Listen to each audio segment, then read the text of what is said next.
Hola, ¿qué tal están? Muy buen día, tarde o noche. Espero que estén teniendo un excelente fin de semana. Yo aquí vengo con otro video para el canal. Este video va a ser una compilación de 3 historias de terror. Espero que sean de su agrado, así que comencemos.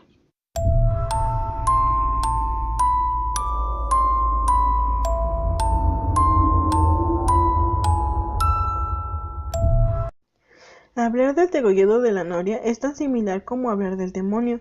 Los habitantes de este poblado de Guanajuato le tienen tanto miedo que muy pocos se atreven a contar la historia. Este no es el caso de doña María, quien tuvo un papel muy especial en lo sucedido. Se cree que el degollado es su pariente, que viene del más allá con objetivo de advertirles de todos los peligros que se corren en esas regiones. María tenía 10 años cuando su madre la envió a vivir con su tía a la Noria, pues ella no podía mantenerla y su pariente estaba incapacitada para valerse por sí sola. Hacía tiempo que estaba muy enferma. La tía de María había concebido un solo hijo, pero tenerlo era exactamente lo mismo que no tenerlo, pues era parrandero y agresivo.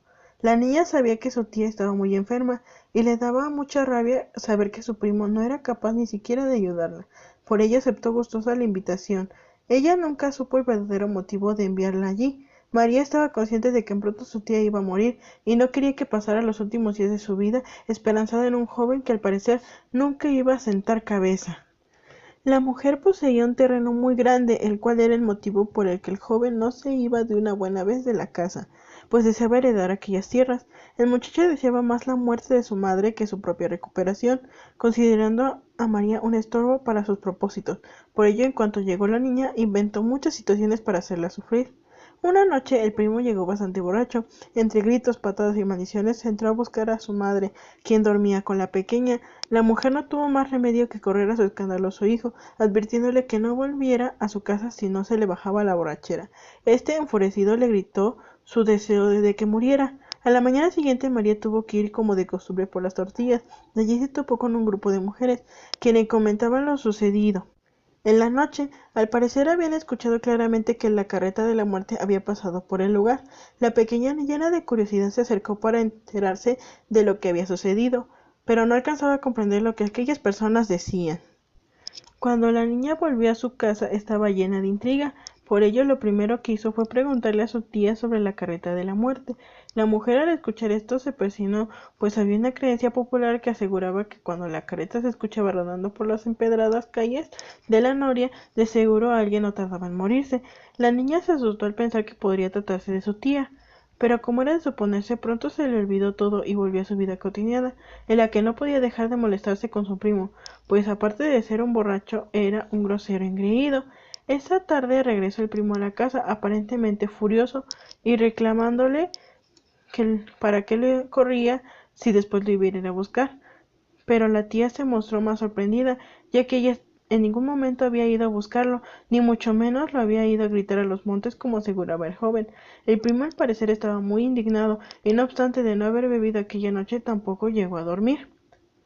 Al día siguiente, cuando María fue por el mandado, se topó con las mismas personas del día anterior, y curiosamente estaban hablando de lo mismo, solo que ahora aseguraban que la carreta se dirigió a la casa del huerto. La niña nuevamente se asustó y corrió a preguntarle a su tía.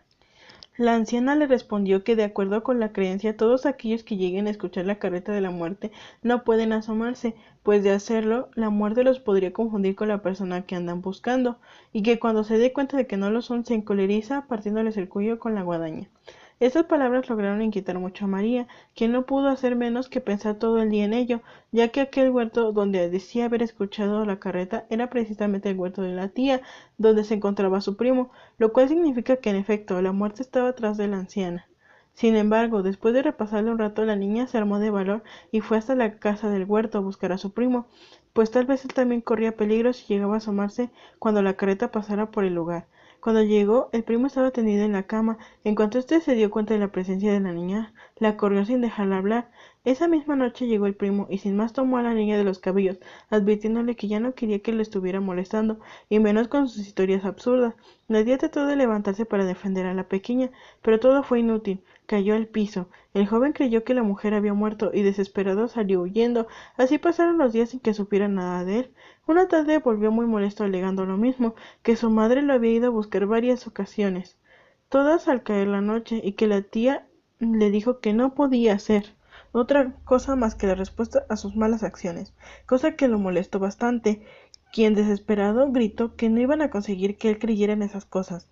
La tía le rogó que por nada del mundo le fuera a abrir la puerta, que ni siquiera se asomara a la ventana, pero él, que estaba tan molesto, le advirtió que no lo volvieran a buscar. Y fue esa misma noche cuando aquellas advertencias no le sirvieron de nada, porque en cuanto los perros comenzaron a aullar, el joven salió muy molesto, pero al no ver nada, volvió a meterse a su casa echando mil maldiciones. El viento comenzó a soplar con mayor intensidad, y todo el pueblo se despertó ante el escándalo.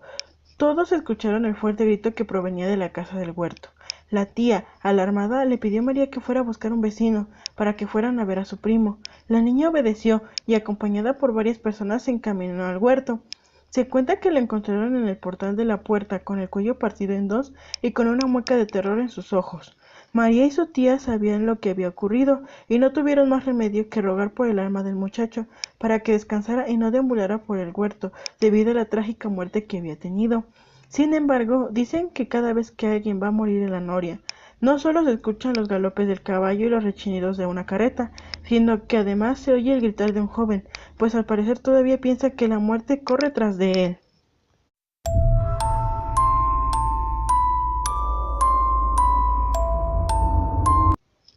El 15 de agosto es un día que no se olvida en un viejo poblado de Coahuila. Hoy en día ya está abandonado. En él se encuentran unas cuantas paredes de lo que aquellos años eran casas. Los viejos pobladores, que en aquel tiempo eran niños, no se olvidan del temor que les provocó la bola de fuego. Todos los que transitan por el lugar no dudan de que es un pintoresco pueblo, pero en años anteriores todos los pobladores abandonaron sus casas por un terrible suceso. Existen muchas versiones del suceso, pero se duda de la fecha correcta en que ocurrió, por lo que diré únicamente que fue el 15 de agosto de hace más de 100 años.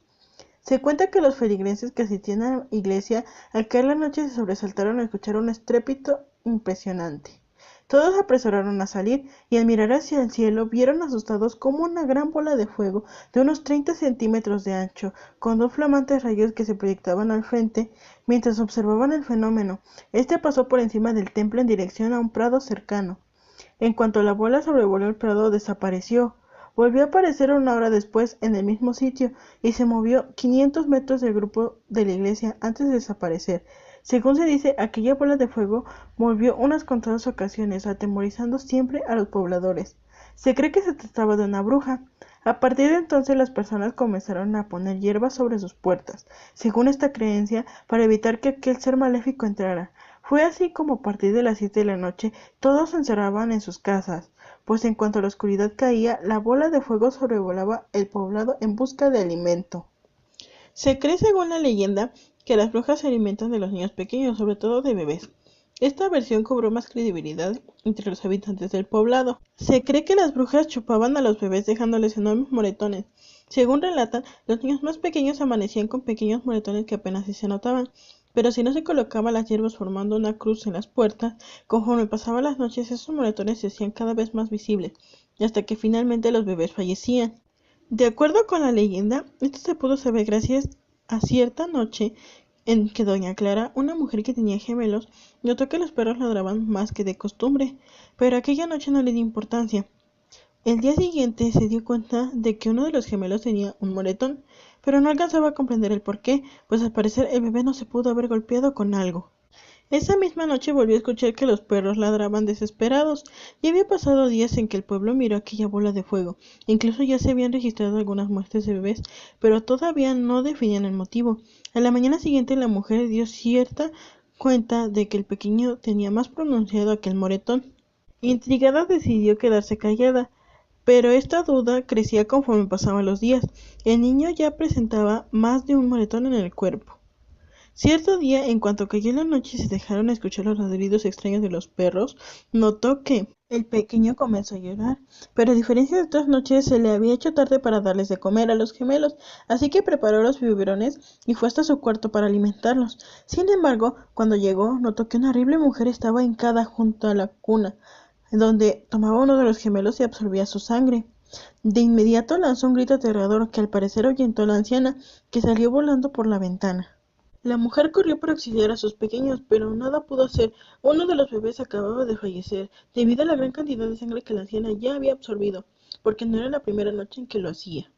Desde entonces era más común que las personas colocaran las hierbas en forma de cruz en sus puertas y ventanas, pues ahora sabían que la horrible mujer podía entrar por cualquier lado, y en cuanto a los moretones, apenas los niños presentaban señales de ellos. Se dice que las mujeres los acostaban con ellas, y así la bruja no tenía oportunidad de chuparlos. Según la leyenda, la bruja se volvió más agresiva, pues no podía alimentarse porque las madres acostaban a sus pequeños con ellas. Fue entonces cuando las familias decidieron irse a vivir a los poblados más alejados de la montaña, abandonando por completo sus hogares.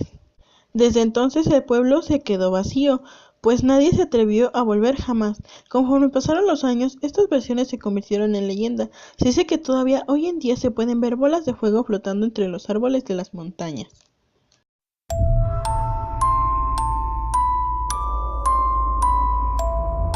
Si vamos al puerto de Lázaro Cárdenas, seguramente uno de los pescadores nos va a contar la leyenda de la loca del puerto, como se le conocía a Marina, una bella joven que quedó esperando al amor de su vida.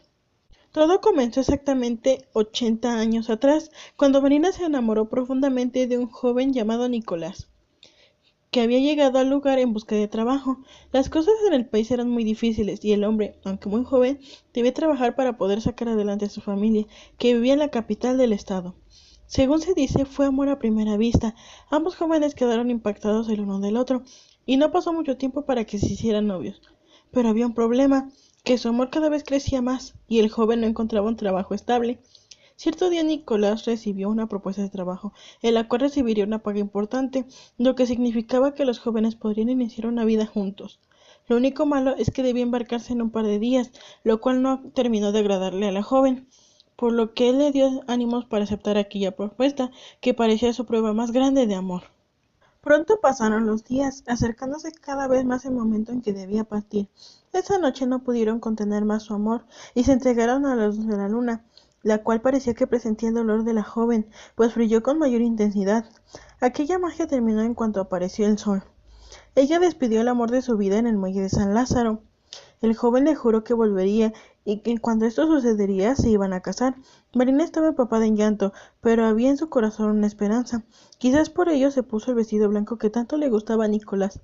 El último beso que ella recibió de él fue en la frente y después tristemente lo vio que se alejaba. Cada día Marina esperaba gustosa en el puerto la llegada de su amor, pero pasaron muchas lunas y no había una que le devolviera la mirada de Nicolás. Cuando se dio cuenta ya había pasado un año desde que el joven había partido, y todos los barcos que llegaban al puerto le parecían vacíos, pues ni uno de ellos llevaba el amor de su vida. Pronto se dio cuenta de que los años pasaban y ella estaba cambiando. ¿Cómo me va a reconocer? Pensaba siempre que se miraba las manos llenas de arrugas. Fue entonces cuando resolvió llevar siempre el mismo vestido, aquel con el que lo había despedido, pues así estaba segura de que lo reconocería de inmediato. Con todo esto, la gente del puerto ya estaba angustiada, pues Marina parecía retraída, y eso de llevar siempre el mismo vestido ya era cosa extraña. Se habrá vuelto loca la mujer, decían todos al pasar. Las autoridades del lugar decidieron trasladarla al manicomio, pero del puerto nadie la pudo quitar, porque ella siempre decía lo mismo. Nicolás va a llegar y no me puedo ir, causando lastima de todo mundo, porque a pesar de todo no le hacía daño a nadie. De esta manera siguieron pasando los años. Todos los que llegaban al lugar la conocían como la loca del puerto, pero un buen día todos se dieron cuenta de que la mujer tenía los cabellos blancos, y habían pasado 40 años y ella seguía esperando. 3 años después murió. Su cuerpo fue llevado al panteón, pero su espíritu pareció quedarse allí. A partir de entonces se ve la silueta de aquella mujer parada en el puerto, siempre mirando hacia el mar. De Nicolás no se volvió a saber nada, pues seguramente ya hacía tiempo que se había olvidado de su promesa de volver con Marina.